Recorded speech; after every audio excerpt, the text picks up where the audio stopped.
I'm Cape Joel, and this is Comic Smack, your weekly, daily, all the time, anytime comic show where I give you your fix of everything you need to know from the world of comic books and superheroes. And on today's show, we are taking a closer look at Peter Parker, the Spectacular Spider-Man issue number 3. Can Spidey and his friends get to the bottom of this conspiracy, even if that means having to go through Wilson Fisk, the Kingpin? Well, let's hop on in together and find out, shall we? Alrighty then, so picking up from where the last issue left off, Pete and Johnny had been given some important information by Ironheart about who exactly has been dealing in those untraceable Stark phones. Hilariously, the Human Torch's throwaway joke from last issue about having Karnak watch Peter's not sister turned out to actually be true. That's pretty good. Now, Teresa is a trained secret agent and as such refuses to sit on her hands while the boys do all the hard work. Spider-Man knows that if they're going to take her along, they're going to have to outfit her with her very own superhero gear. Luckily, they know Mason, who can do just that. Hey, you know, just give her some leftover Falcon wings, maybe a couple laser guns, a cool new jacket, and there you go. A superhero is born. Of course, I mean, you know, call me old-fashioned, but back in my day, superheroes wore domino masks. Now, one of the best ongoing jokes in this issue is Johnny Storm continuing to play devil's advocate when it comes for all these untraceable phones, especially because Teresa is on the run right now from the Big Brother surveillance state for having overheard some information she maybe shouldn't have. Now, getting into Kingpin's office is easy enough, but dealing with the man himself is a lot harder, especially given as it stands right now, Wilson Fisk has been moving into the more legitimate sector. This means instead of fighting the good guys right away, he could just as easily call the cops on them and be totally in the right in this scenario. Oh, but a Kingpin's got a Kingpin, am I right? And he already has a bunch of stuff in place to deal with superheroes. He turns on the sprinklers to deal with Human Torch, gets his hired goons to rush Teresa, or Good Punisher as they're calling her, and then deals with Spider-Man by making a bunch of holograms of himself to confuse the web slinger. Now, it eventually leaks out that it's the cell phones that Peter is after. Kingpin kind of has to laugh to himself because yes, indeed, he did fund the research for these untraceable phones, but he did so through 100% legal means, so they can't really touch him right now. He also manages to pick Teresa out right away from the events of family business, and geez, would it have been so hard to put on a domino mask. Fisk also makes some threatening insinuations that maybe he actually does remember Peter Parker's secret identity before eventually throwing the real mastermind behind the untraceable Stark phone's tinkerer under the bus. Now hey, remember how a big theme of this story has been surveillance? Well, it seems that the secret agents that have been after Teresa snapped a couple pictures of her and Spider-Man breaking into Fisk's office, and they sent it to the only person they know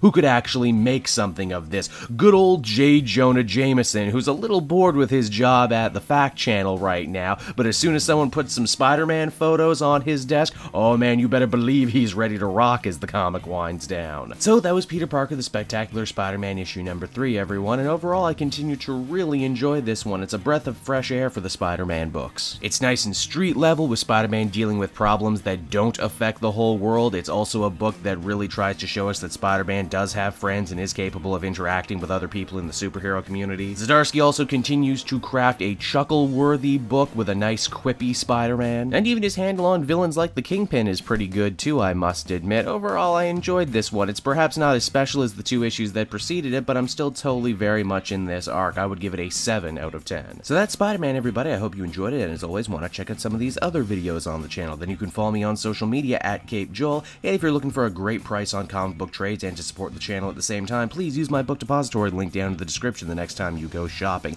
And until next time, everyone, this has been Cape Joel. Thank you so much for watching.